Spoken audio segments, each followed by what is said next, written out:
Internet, welcome to Film Theory, the show where the theories go round and round, all through the town. So as the parent of a child born in a post-YouTube world, there has been no escape from Cocomelon. Even if their content isn't exactly to your taste. No, I don't like it, ew. Something involving this entertainment behemoth has likely crossed your feed before. Believe it or not, but this right here Help me, mommy, is the third most subscribed channel on YouTube right now. And who knows, it might very well be primed to take the #1 spot someday. In fact, the meteoric rise of Cocomelon sparked a bit of a feud with PewDiePie back in the day, when they were about to surpass him in subscribers. He actually made a diss track about Cocomelon when they were in a neck-and-neck race for subscribers, which then got removed from YouTube for cyberbullying and child safety. It's really funny, I'm not gonna lie. That said, if somehow you've managed to dodge this series, please tell me how. Please get it to leave me alone. Anyway, Cocomelon is a show, network, collection of nursery songs. Basically, it's like the infant version of MTV right here on YouTube.com, where the cast of animated characters sing nursery rhymes to children and promote good habits like eating vegetables and saying please and thank you. Time to wear your shoes. Yes, I want to wear my shoes. Riveting, he said, obviously not riveted. Believe it or not, but Cocomelon's actually been around in one form or another since 2006, when a filmmaker named Jay Gian and his wife, a cartoonist, started making simple animated videos to educate their kids, teaching them stuff like their ABCs. They uploaded these videos onto their YouTube channel, which eventually evolved into ABC Kid TV, and they started focusing on 3D animations. The channel began shifting more towards nursery rhymes, and eventually new characters were introduced, like the creatively named Mommy and Daddy, along with their children Tom Tom, Yo-Yo, and JJ. The channel would eventually change its name to Cocomelon, complete with all the videos that we know and tolerate to this very day. Now, we here at Team Theorist are no strangers to the fact that these shows made for children can be strange. And if you look at them through the lens of facts and logic, you start to notice things that don't quite add up. So when I started seeing some theories floating around online that JJ, the youngest of the Cocomelon crew, was adopted, I got really excited. I mean, we've already proven that another YouTube nursery rhyme sensation, Baby Shark, was adopted, so could the same thing be happening here? Well, hold on tight, friends, because today, it's Morty time. Leave your theories in the comments below. I'll pick my favorites in the next episode of Morty. But before we do that, let's take Cocomelon's advice and Save and save our coins for a rainy day. because when those rainy days come, you're gonna wanna buy our brand new winter line of Theorywear, the Northern Lights collection. First of all, you guys have to check out our new cozy hibernation sweater. This thing has a chunky knit design. It's heavyweight and has an oversized cozy fit. Basically, it's perfect for keeping warm while you're out and about, or looking suave and classy while hanging out with the family and friends. Actually wore one of these sweaters in a meeting recently, and Film Theory creative director Lee complimented me on it. He didn't even realize that it was something that we designed. And you know what? That is the mark of a really good piece of clothing. But of course, the sweater is only gonna be doing you so much good if your hands are freezing cold, which is why we also developed the Polar Embrace gloves. These things are perfect for any time you wanna go out this winter. Plan to go skiing or hiking at all? These babies are waterproof and insulated, keeping your fingers toasty no matter what outdoor activities you wanna get up to. And that includes watching your favorite movies, theories, and yes, even nursery rhyme YouTube videos on your phone, since the Polar Embrace gloves also have themselves a touchscreen finger. No need to take off your gloves every time you wanna change songs or find something new to watch. Finally, if you wanna complete the look, we also have ourselves the Northern Ember beanie to add a nice splash of color up top. Never been much of a hat guy since they tend to cover up that hair swoosh I've tried to curate over the years, but this beanie will absolutely keep your ears warm if you have to get up early to commute to school or work. Listen, I think you guys can tell at this point that Theorywear, it ain't just merch anymore. It is genuine pieces of fashionable clothing that can actually be useful to you in your everyday life. Pieces that'll last years in your wardrobe. You know what? You're gonna look darn good while you're wearing them too. Please, if you're interested, go check out our Northern Lights collection over at Theorywear.com and stay warm this winter season. But enough shilling for one day, let's get back to that Morty. So the earliest version of this fan theory that I could find comes from, believe it or not, the Cocomelon fandom wiki, with this page being created on December 10th, 2020. And what's the evidence that they present here that JJ's adopted? 1, his hair is blonde, while the rest of the family's hair is a much darker brown or red. 2, there is no number 2.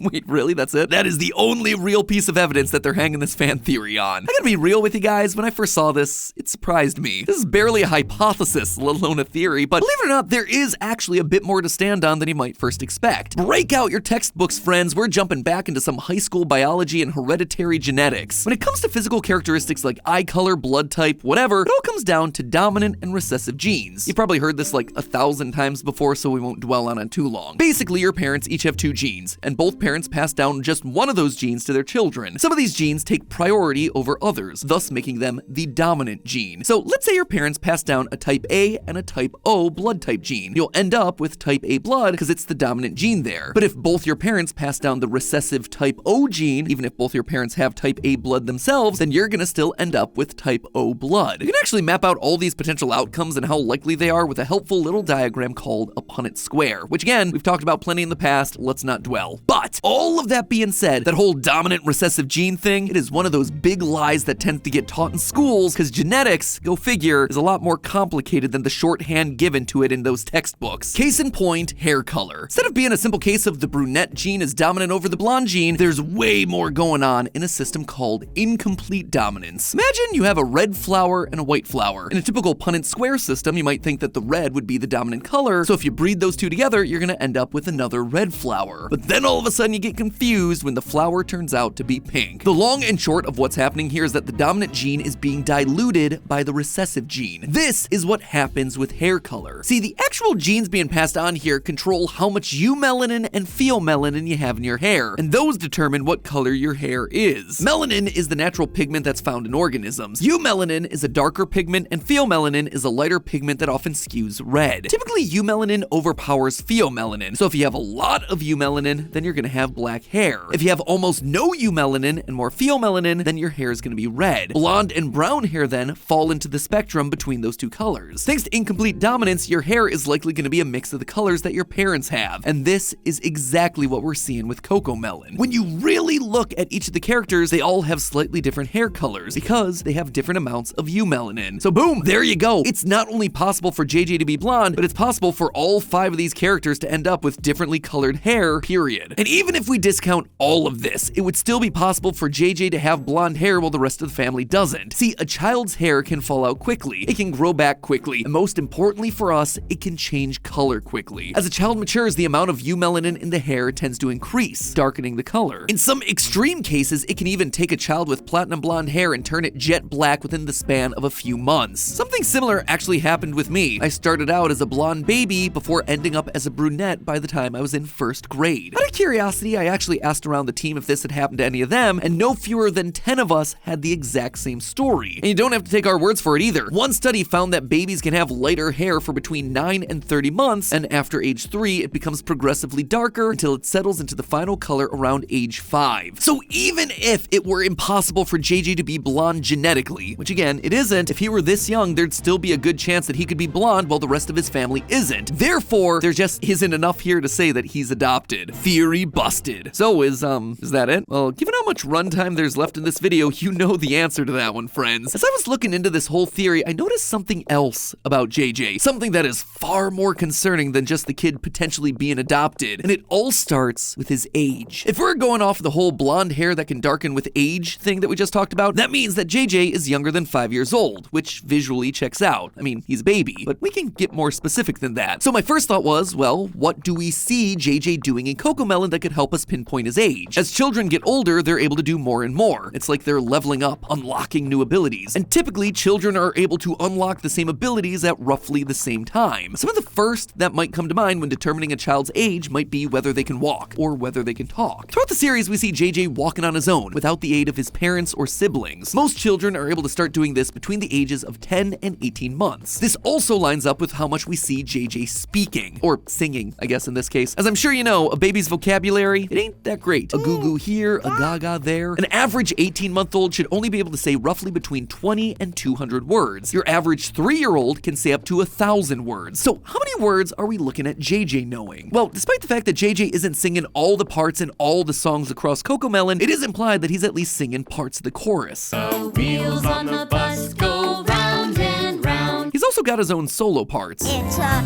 great day on Cocomelon Lane. Thankfully, due to the nature of nursery rhymes, many of the Cocomelon songs have repeated words and phrases, because repetition is key to a child's development and a parent's insanity. The amount of new words that JJ says in each song varies depending on the repetition of the song and whether or not it's covering a new topic. For instance, both here You'll be the cleanest dog I've ever seen. and here, I'll be the cleanest kid you've ever seen. the rhyme and message are basically the same, with just a couple of words switched out. And then in other places, specific words will be reused across songs. I want a bed like big kids have, a nice new bed like big kids have. Oh, wait!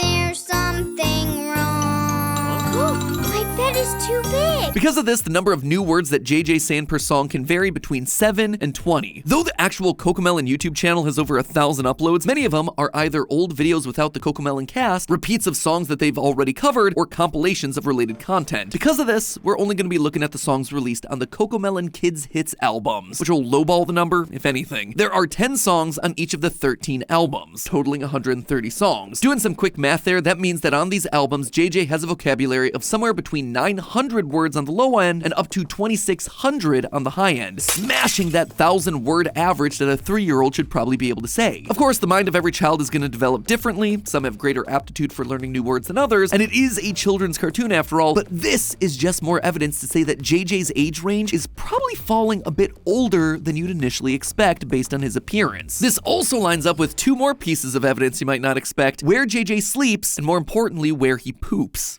That is a sentence that I just said. That is my life. During the series, we see JJ graduate from a crib into a new, cool, ship-themed bed. Generally, toddlers are ready to move out of a crib and into a toddler bed when they're old enough to walk around and climb out of their crib, just like what we see with JJ, roughly between the ages of 18 and 36 months. Anyway, a baby will typically show signs that they're ready for potty training at roughly 18 months, but some studies show that only 40 to 60% of children are fully trained by the age of 3. Both are ages that fit with all our other evidence: the toddler bed, the blonde hair, the ability to walk, and how much he sings. But the thing that really cinched JJ's age for me, believe it or not, shadow puppets. In the Shadow Puppet song, the power goes out, leaving the Cocomelon house in darkness, and then Daddy decides to entertain the family by making shadow puppets. Solid dad move. That right there is Dad Pat approved. By the end of the whole thing, everyone's joined in, making shadow puppet snails and rabbits and all that good stuff. But the really interesting thing here, JJ joins in, making a shadow puppet dog. And here's why that's important. Being able to make a shadow puppet like this takes a lot of dexterity, moving each finger independently and then understanding how objects can move in a 3-dimensional space. And though children can get a basic grasp of spatial reasoning by 18 months, to be able to do this sort of precise, dexterous movement with their hands and fingers, these are fine motor skills that a child masters no earlier than the age of 3. For JJ to be able to do all this in the Shadow Puppets video, to understand how they work and to make one for himself, he has got to be at least 3 years old. But this then raises another question, loyal theorists. Does JJ look 3 years old to you? I don't know about you, but his visual design skews much younger to me. And one thing that really stands out here is JJ's teeth, or lack thereof. Though each child is obviously going to be different, a kid's baby teeth will start coming in as early as 5 months with the bottom central incisors, those bottom front teeth. But then the rest of the teeth can pop into the mouth between 6 and 18 months, sometimes even as late as 3 years old. Already though, given what we found about JJ's age and the fact that he has to be at least 3, he should have most, if not all, of his teeth. That right there, that's suspicious. But you know what's even more suspicious? The only teeth he has are his top front teeth, which should be coming in after his bottom front teeth. Now, it's not impossible, but it's definitely very odd, and it tells me that something here isn't quite right. After doing a bit of research, if you see a kid who's JJ's age without a majority of their teeth, while it is possible they might just not have come in yet, there is another possibility, a darker possibility, that they have come in and have since fallen out before they were supposed to. That might seem like an extreme conclusion to jump to, but this actually isn't something all that impossible or uncommon in children. In fact, it's a well-known disorder known as hypophosphatasia, or just HPP for short, and it's not something that I would wish on anyone. HPP is a metabolic disease that disrupts the development of bones, and sadly, it can affect roughly 1 in 100,000 newborns. Basically, it disrupts a process called mineralization, where minerals like calcium and phosphorus are deposited into bones and teeth. Without this crucial step, bones just won't develop properly, causing them to become weak and stunting the child's growth. It can also cause your teeth to break or fall out prematurely, exactly what we might be seeing here with JJ. But the lost teeth, it's not not the only sign that we can point to regarding this diagnosis. Just consider how short JJ is. In the video JJ Wants a New Bed, we see several shots of JJ in a typical crib, and using them we can see that he's the height of roughly 8 of these bars. According to the Consumer Product Safety Commission, the distance between slats on a crib should be no bigger than 2.4 inches or 6 centimeters, meaning that JJ right here is just 18.9 inches tall, 48 centimeters. That right there, that is not big. It is smaller than how tall a newborn baby boy should be immediately after their birth. Some other symptoms of HPP in infants can include restricted movement and altered gait and skeletal deformities, all of which we see in JJ's enlarged head and awkwardly stiff animation from JJ throughout the series. HPP is a serious disease, which can cause a lot of recurring fractures in places like your feet or your thigh bones. It can also lead to chronic inflammation and joint pain later in life. In the worst of cases, it can even be fatal. It's also an inherited disease, so just like the hair and eye color, JJ would have gotten the genes necessary for his diseases from his parents. This is the true dark secret of Cocomelon. Underneath this happy family facade of nursery rhymes and children's entertainment isn't adoption, it's disease. Thankfully, this isn't one of those stories that has to have an unhappy ending. Though HPP is a rare disorder, it's not impossible to live with, and there have been plenty of advancements in treatment made in just the last decade alone. In 2015, for instance, the FDA approved an enzyme replacement that would help patients with HPP increase their bone mineralization, literally helping them breathe easier. The fact that we here on Film Theory have caught this so early with JJ means that the Cocomelon family now has the opportunity to get him the treatment that he needs, a treatment that'll allow him to live a positive, healthy life, while also opening the door for more education about diseases like this to children, if they can possibly fit it in between their songs about baby sharks and potty training. But hey, that's just a theory, a film theory. And hey, if you wanted to learn why Baby Shark is in fact adopted, we got that video right here on the left. Spoiler alert, you're gonna learn a whole heck of a lot about shark anatomy. Or if you're in the mood for another dark theory about children's IP, check out our theory about how the Paw Patrol members are all dead. That video's on the right. Hit the subscribe button if you haven't already, and I will see you all next week.